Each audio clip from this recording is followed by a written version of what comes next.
داستان سلطان نورالدین زنگی جس نے صلیبیوں کے دلوں پر اپنی داغ بٹھا رکھی تھی، وہ حرارت کے ساتھ غرور برے سینے کے تاکوں کو اور بدی کی خوفناک صداؤں کو زیر کرنے کے لیے کن فیکون کی ہواؤں کے بگولوں کی صورت اختیار کر گئی ہو۔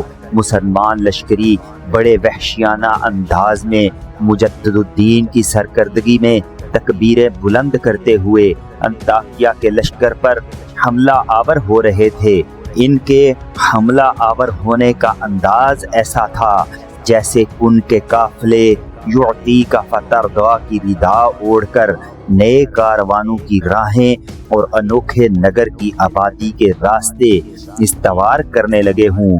میدان جنگ میں ان کی تکبیروں کے سبب ایسا سما بندھ گیا گویا فضا پکار کر انطاکیہ کے لشکریوں سے پوچھ رہی ہو، کس جگہ سے آئے ہو، کن وادیوں کو جاؤ گے؟ مجدد الدین نے بڑی تیزی کے ساتھ انطاکیہ کے لشکر کی حالت حساس نشاط کو مردہ اور آزردہ کر دینے والی کیفیت کے سرمئی سایوں مدفون افسانوں کے ویرانوں سے بھی ہولناک بنانا شروع کر دی تھی۔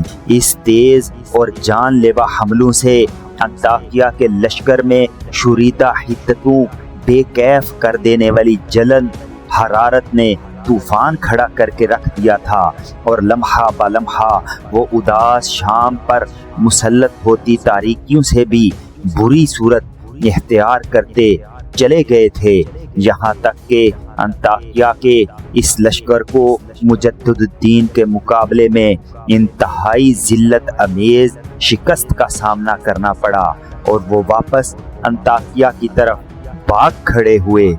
مجدد الدین نے بے چین دل بے قرار روح تیرگی کے پیچھے بھاگنے والی قضاء کی لہروں کی طرح تعاقب کیا، اس طرح ان کے پیچھے لگ گیا جس طرح کوئی گڈریا اپنے ریوڑ کی حفاظت کی خاطر اپنا خون رنگ تیسا اپنے کندھے پر رکھ کر بھیڑیوں کے پیچھے نکل کھڑا ہوتا ہے۔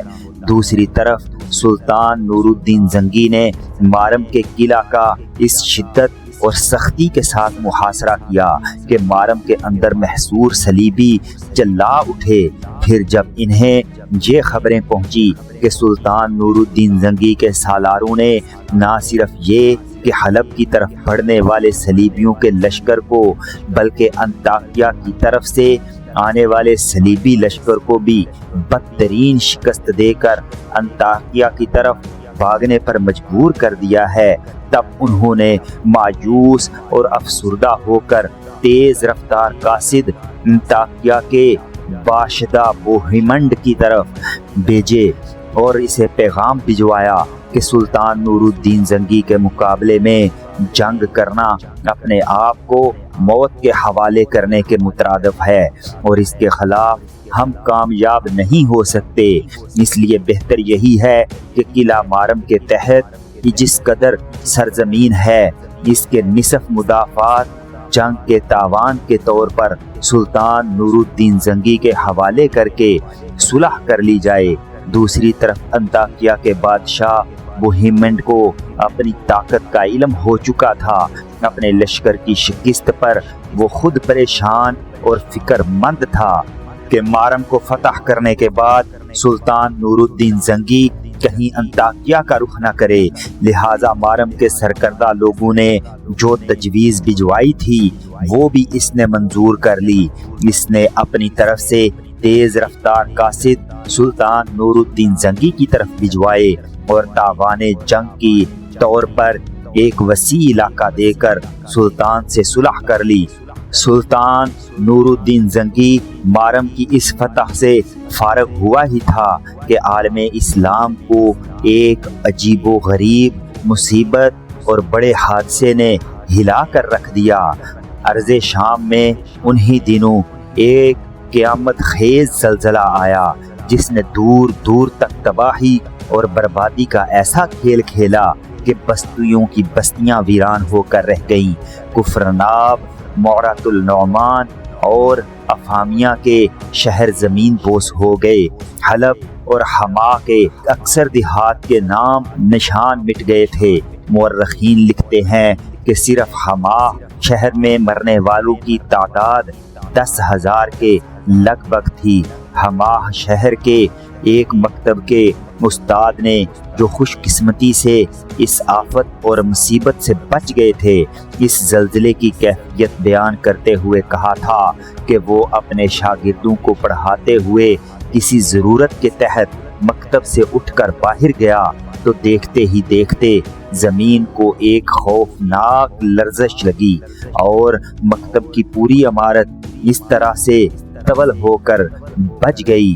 عمارت گر گئی اور تمام شاگرد عمارت کے ملبے تلے آ کر دب گئے، جبکہ حما شہر میں مرنے والوں کی حالت کچھ اس طرح تھی کہ مرنے والوں کی کوئی خیریت دریافت کرنے والا بھی نہ بچا تھا، کیونکہ سب لوگ ہی عالم بقا کو چلے گئے تھے۔ شیزر شہر کی یہ حالت تھی کہ ان گنت لوگوں کی نیند کی حالت اپنے گھروں کے اندر دب کر مر گئے تھے، اور شیزر کا مسلمان حاکم بن العسکر بھی ہلاک ہونے والوں میں شامل تھا۔ اس زلزلے نے دمشق شہر کو بھی ہلا کر رکھ دیا تھا۔ کئی قدیم اور کہنہ عمارتیں زمین پر آ رہی تھیں۔ دمشق کے لوگ خوف زدہ ہو کر اپنے گھروں سے نکل آئے اور کھلے میدانوں، باغوں اور افتادہ زمینوں میں خیمے لگا کر اپنی جانیں بچانے لگے۔ بہت کم شہر ایسے ہوں گے جن کی شہر پناہ یا فصیلیں محفوظ رہی ہوں گی۔ زلزلے سے آنے والی اس مصیبت اور اذیت کے دوران سلطان نور الدین زنگی نے مسلمانوں کی خدمت اور ان کی مدد کے لیے اپنے اوپر آرام اور سکون حرام کر لیا تھا۔ اس نے اپنے سارے عساکر کو زلزلے سے متاثر ہونے والے لوگوں کی مدد پر لگا دیا تھا۔ خود اپنے سالاروں کے ساتھ وہ شہر شہر، کریا کریا، بستی بستی مصیبت زدہ لوگوں کی مدد کے لیے گھومنے لگا تھا۔ ساتھ ہی اس زلزلے کے باعث گرنے والی فصیلوں اور قلعوں کی تعمیر کا کام بھی شروع کر دیا تھا۔ جن لوگوں کے مکان گر گئے تھے، ان کے مکان بھی سلطان کے خرچے سے بننا شروع کر دیے تھے۔ اس زمانے میں سلطان ہی اس کے سارے لشکریوں کو بس ایک ہی دھن تھی کہ زلزلے کے باعث مسلمانوں کا جو نقصان ہوا ہے، ہر صورت میں اس کی تلافی کی جائے۔ یوں دن رات بھاگ دوڑ کر کے سلطان نے گرنے والی فصیلوں کو دوبارہ تعمیر کر دیا، ویران شہروں کو آباد کیا۔ جن لوگوں کے مکان گرے تھے، انہیں سلطان نے نئے مکان بنا کر دیے۔ جو ان کے نقصانات ہوئے تھے، ان کی تلافی کی گئی۔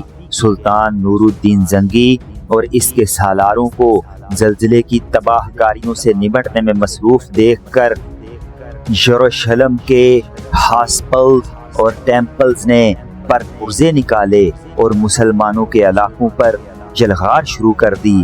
ٹیمپلر نائٹ ان بانکوں کی جماعت کو کہا جاتا تھا، جو صلیبی جنگوں کے زمانے میں مسلمانوں سے لڑتے اور مسیحی مقامات کی حفاظت کے لیے اپنی جانیں وقف کر دیا کرتے تھے۔ یہ زمانے وسطی کی مشہور ترین اور مضبوط ترین عسکری جماعت خیال کی جاتی تھی۔ اسے ٹیمپلر کے علاوہ اور بہت سے نام بھی دیے گئے تھے، مثلاً اخوان کلیسائے یروشلم، سپاہ کلیسا، سپاہ یسوع وغیرہ کے نام بھی انہیں دیے گئے تھے۔ 11ویں اور 12ویں صدی میں صلیبی جنگوں کے جوش و خروش سے ان کی بنیاد پڑی۔ کچھ نائٹ آف سینٹ میری اور کچھ نائٹ آف کراس سمجھتے تھے، اور ایک گروہ فرانسیسی نائٹوں کا بھی تھا۔ شروع میں ان کا مقصد ارض مقدس کی زیارات کو آنے والے زائرین کے لیے آمد و رفت کی سہولتیں مہیا کرنا تھا۔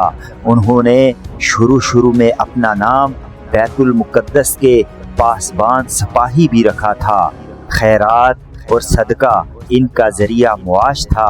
یروشلم کے بادشاہ بالڈون دوم نے اپنے محل کا ایک حصہ انہیں رہائش کے لیے دے دیا تھا۔ اس کے علاوہ اسلحہ خانہ قائم کرنے کے لیے انہوں نے ایک عمارت پر قبضہ کر لیا۔ اس عمارت کے حصول میں پڑوس کے کلیسا کے راہبوں اور پادریوں نے مدد کی تو اس جماعت کے ارکان ٹیمپلر کہلانے لگے۔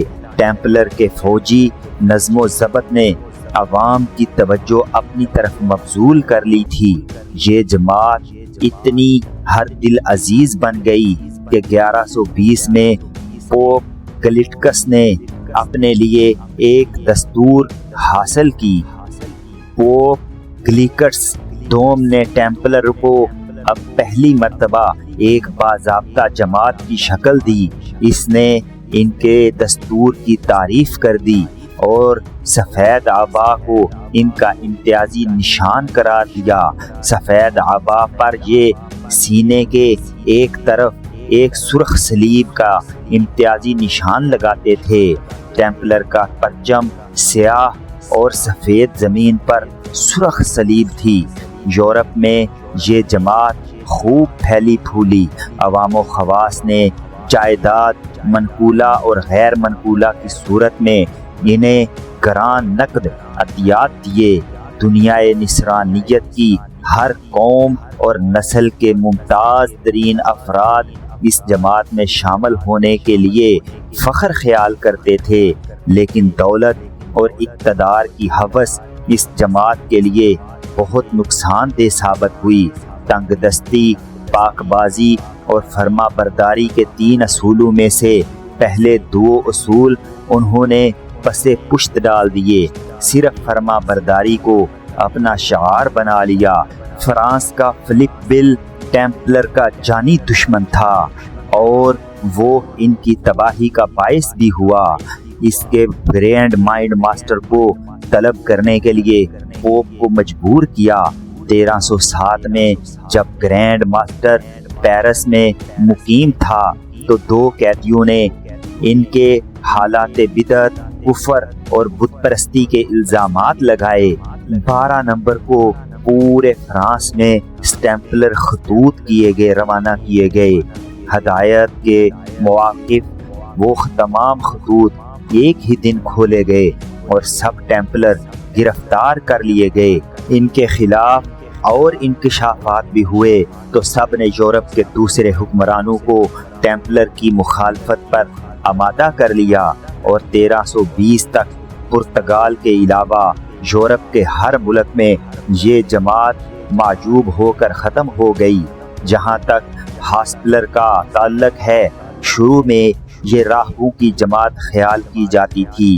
1048 میں اس نے عسکری حیثیت حاصل کی۔ شروع میں یہ لوگ شفا خانوں میں بیماروں اور تیمارداری اور دیکھ بھال کرنے کے لیے مختلف ممالک اور مختلف ادوار میں انجمنوں کی صورت میں کام کیا کرتے تھے۔ یروشلم شہر میں سینٹ جان کے نائٹس شروع میں ایک مذہبی ادارہ خیال کیا جاتا تھا جس نے یروشلم میں ایک کلب کی بنیاد رکھی۔ یہ ادارہ 11ویں صدی عیسوی میں فلسطین میں قائم ہوا۔ اس کا مقصد مزار مسیح کے زائرین کی محض حفاظت اور نگہداشت کرنا تھا۔ 12ویں صدی عیسوی میں فتح یروشلم کے بعد جب ٹیمپلر کی جماعت میں ناکام رہے تو ان کا فوجی نظام تکمیل کو پہنچا۔